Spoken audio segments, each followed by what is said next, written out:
श्री राम।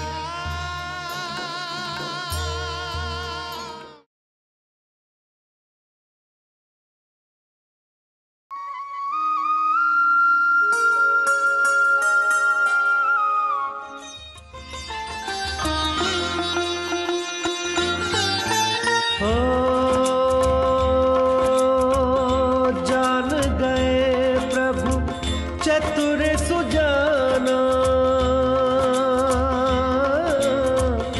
निश्चित अब लक्ष्मी का आना।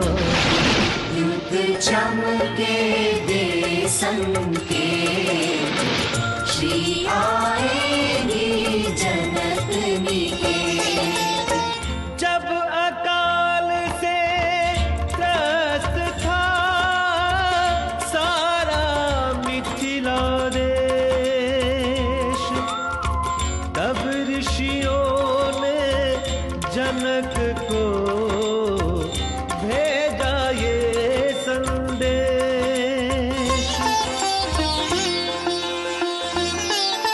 ओ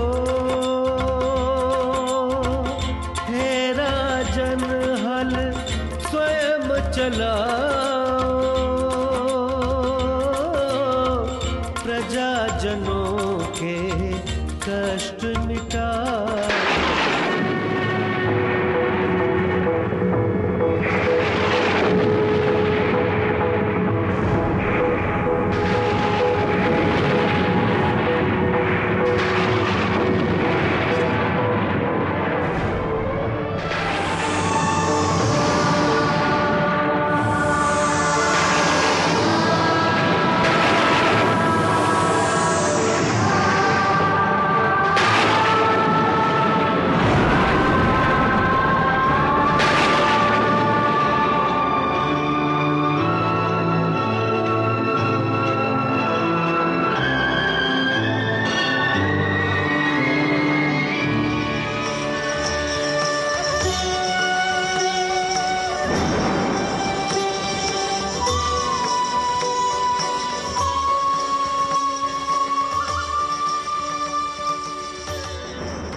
এই কেমন অদ্ভুত ঘটনা মহর্ষি?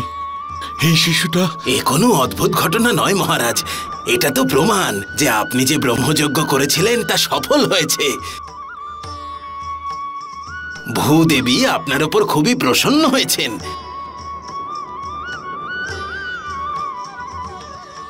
এই কন্যাকে লালন পালন করুন, এ আপনারই কন্যা, আর এই কন্যা অলৌকিক।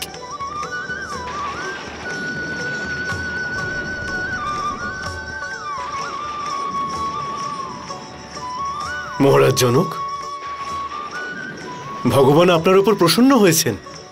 আজ আজ এত বছর পরে মিথিলা নগরীতে বরুণ দেবতার কৃপা হয়েছে।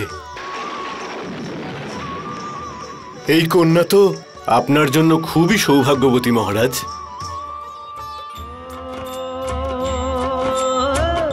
दशरथ सुत बन राम पधारे, जनक नंदिनी जनक के द्वारे।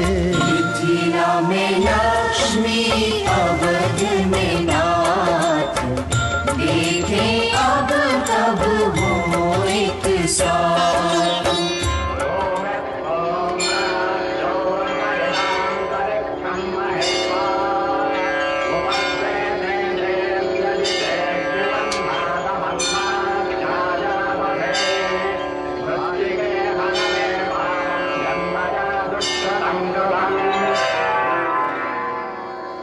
মহারাজ, এই কন্যা রত্নকে আপনি লাঙলের ফলা দিয়ে ভূমিকর্ষণের সময় লাভ করেছেন। সেই জন্যই আমি এই কন্যার নাম সীতা রাখছি।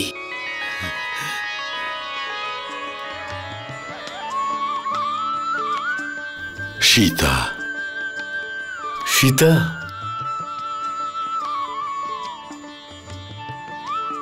অত্যন্ত সুন্দর নাম ঋষিবর। সীতা। সীতা সৌন্দর্যের মূর্তি আর ঐশ্বর্যের প্রতিমা। ও যেখানে নিজের পা রাখবে সেখানকার ভূমি সুজলাং সুফলাং হবে।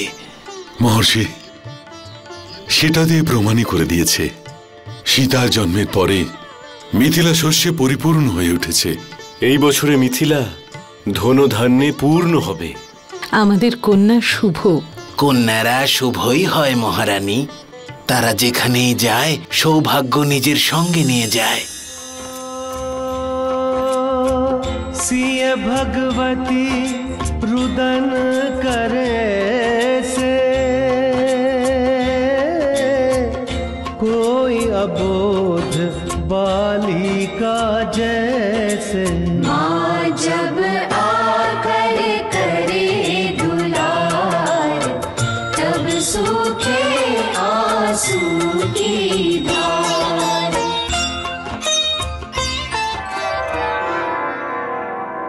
ओम नमः शिवाय, ओम नमः शिवाय, ओम नमः शिवाय, ओम नमः शिवाय। चंद्रधर ओम गंगाधर, ओम विषधर ओम डमरूधर, ओम त्रिशूलधारी नमो शिवाय। ओम লাড্ডু আরে বাবা ভরত, বসো বসো এখানে। এইসব আমি তোমার জন্য বানাচ্ছি। আমি জানি তুমি লাড্ডু খুব ভালোবাসো। হ্যাঁ, নাও বাবা নাও, খাও বাবা খাও।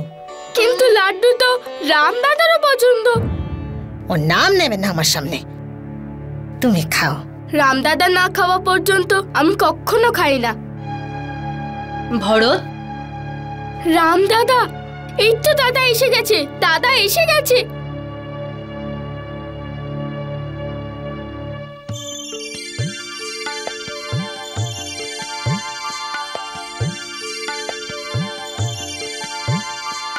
খুব সুন্দর গন্ধ আসছে।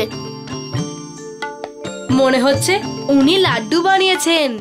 না, একদম নয়, আমি কিচ্ছু বানাইনি। মিথ্যে বলতে নেই মন্থরা, পিছনে কি লুকিয়ে রেখেছে? কিচ্ছু না, দেখাও না, কিচ্ছু না, কিচ্ছু না, দেখান না, কিচ্ছু না, দেখাও না, দেখাও না, কিছু না, কিছু না।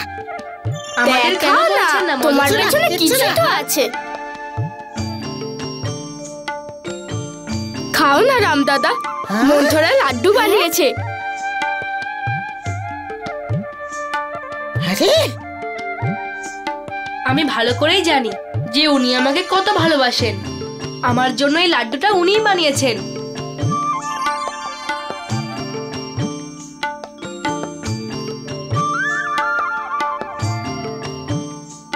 মন্থরা, লাড্ডুগুলো খুব মিষ্টি, একদম আপনার মতো।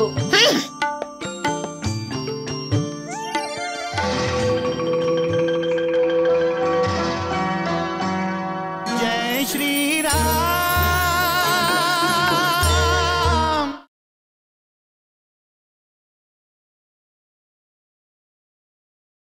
जय श्री राम।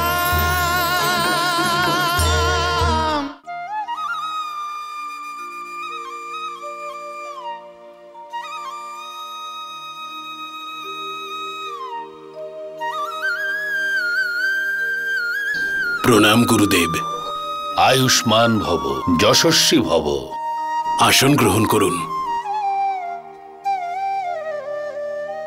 বলুন গুরুদেব, কি আদেশ আমার জন্য? রাজন, আপনি হয়তো ভুলে গেছেন, সেই জন্য আমি নিজে এটা মনে করিয়ে দিতে এসেছি যে রাজকুমাররা এখন উপনয়ন সংস্কারের যোগ্য হয়ে গেছে। তাহলে গুরুদেব, শুভ সময় দেখে উপনয়নযোগ্য আরম্ভ করে দিন। মহারানী কৌশল্যা, উপনয়ন সংস্কারের পরে এদের সবাইকে গুরুকুলে পাঠাতে হবে।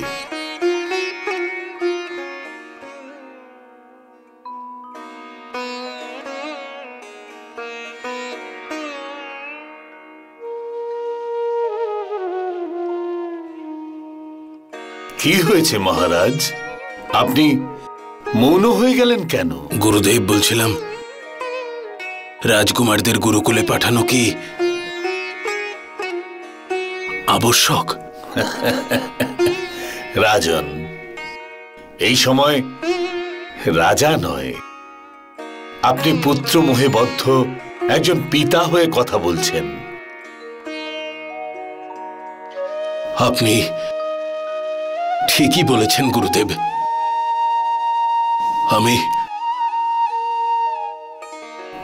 আমি আমার রামকে ছেড়ে থাকতে পারি না গুরুদেব।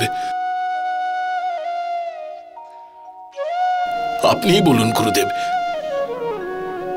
প্রাণ ছাড়া কি শরীর বাঁচতে পারে? মহারাজ, আপনি কি রাজকুমারদের শিক্ষাদান করতে চান না? এমনটা নয় গুরুদেব, শিক্ষা তো অবশ্যই দিতে চাই,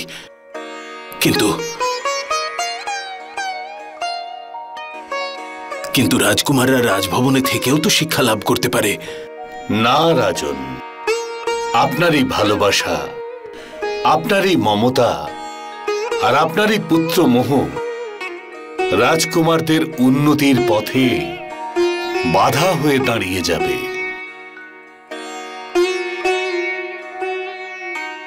মহারাজ দশরথ, আপনাকে তো একটু কষ্ট করতেই হবে, রাজকুমারদের গুরুকুলে পাঠাতেই হবে। এতেই রাজকুমারদের, আপনার আর অযোধ্যার কল্যাণ হবে।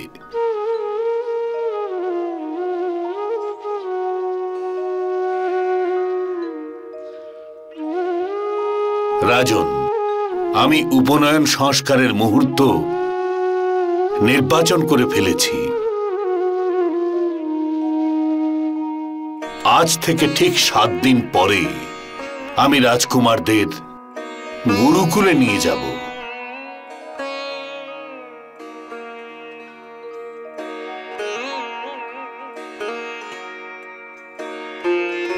যথা আজ্ঞা গুরুদেব, আপনি যেরকম বলবেন।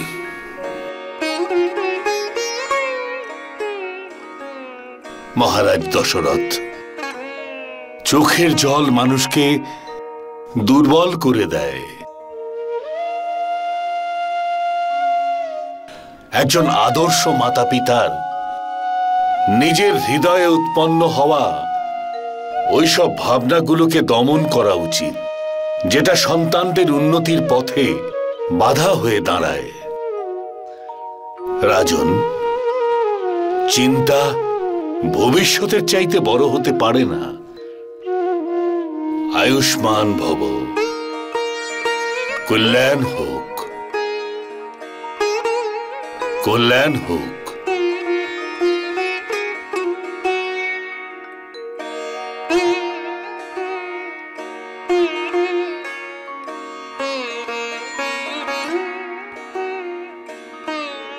না মহারাজ, আমরা রামের বিয়োগ সহ্য করতে পারবো না।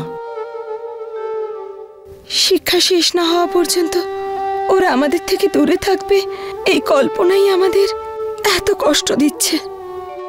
তাহলে ওদের ছেড়ে কি করে থাকবো? এখানে ওদের প্রয়োজন পূরণ করার জন্য দাস দাসীরা রয়েছেন, কিন্তু ওখানে না মহারাজ, আমরা রাজকুমারদের গুরুকুল পাঠাবো না।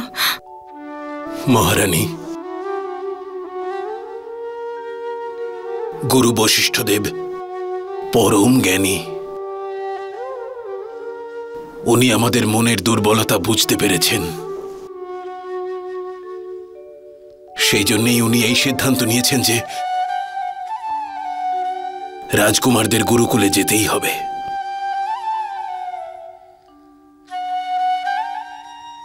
ওনার এই পরামর্শ উচিত মহারানী। আমাদের স্নেহ, আমাদের মমতা, আমাদের পুত্র মোহ, এগুলো আমাদের পুত্রদের পথের বাধা হয়ে দাঁড়াবে। গুরুদেব উচিত সিদ্ধান্ত নিয়েছেন। তোমরা সকলে তোমাদের মনকে শক্ত করো মহারানী। রাজকুমারদের উজ্জ্বল ভবিষ্যতের জন্য ওদের গুরুকুলে যেতেই হবে।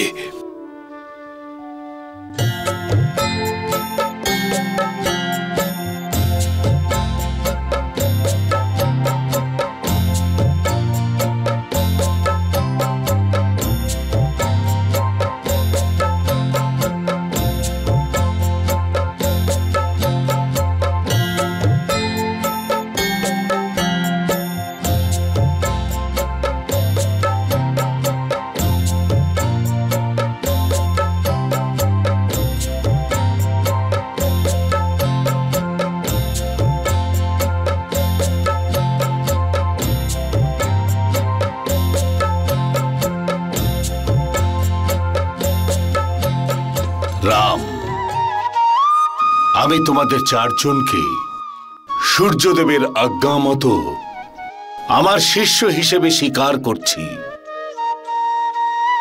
কিন্তু একটা কথা সর্বদা স্মরণে রাখবে, তুমি আমার ভালো গুণগুলো গ্রহণ করবে, খারাপ গুণগুলো নয়। গুরুদেব, এই উপনয়নের অর্থ কি? রাম, তুমি আমাকে বলো, নয়নের অর্থ কি? চোখ।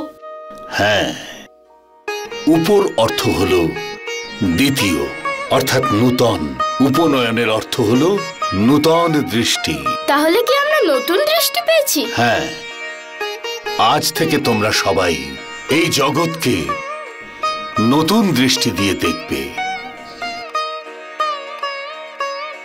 উপনয়নের পরে সব ছাত্র গুরুকুলে যায়। আমাদের পিতা বলেছেন গুরুদেব, ওখানে আমাদের রাজ পরিবারের মতন ভোজনও দেওয়া হবে না। শত্রুঘ্ন, ভোজন পাবে না, ভোজন সংগ্রহ করতে যেতে হবে। ভিক্ষা? হ্যাঁ, আর ওই ভিক্ষা দিয়ে নিজের গুরুদেবকেও ভোজন করাতে হবে। কেন গুরুদেব, আমরা ভিক্ষা কেন চাইব? ভিক্ষার একটা বিশেষত্ব আছে। কি গুরুদেব? ভিক্ষার দ্বারা মানুষের অহংকার শেষ হয়ে যায়। এই ভিক্ষা আমাদের এই শিক্ষা দেয়, যিনি দাতা তিনি মহান হন, আর যিনি গ্রহণ করেন তিনি ধন্য হন।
রাম,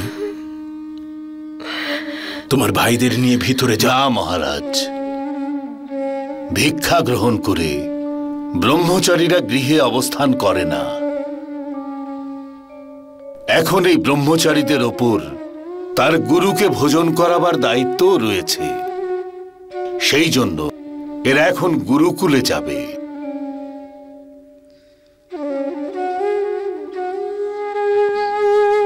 চলো শিষ্যগণ। এক্ষুনি? হ্যাঁ মহারানী, এক্ষুনি।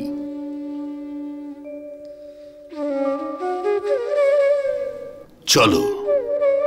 গুরুদেব, রাজভবনের বাইরে রথ প্রস্তুত। না মহারানী, ব্রহ্মচারীরা কোনো বাহন গ্রহণ করে না। সেই জন্য আমার এই শিষ্যরা আমাকে অনুসরণ করে পায়ে হেঁটেই গুরুকুলে যাবে।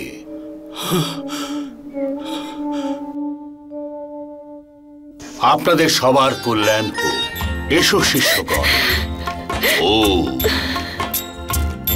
ও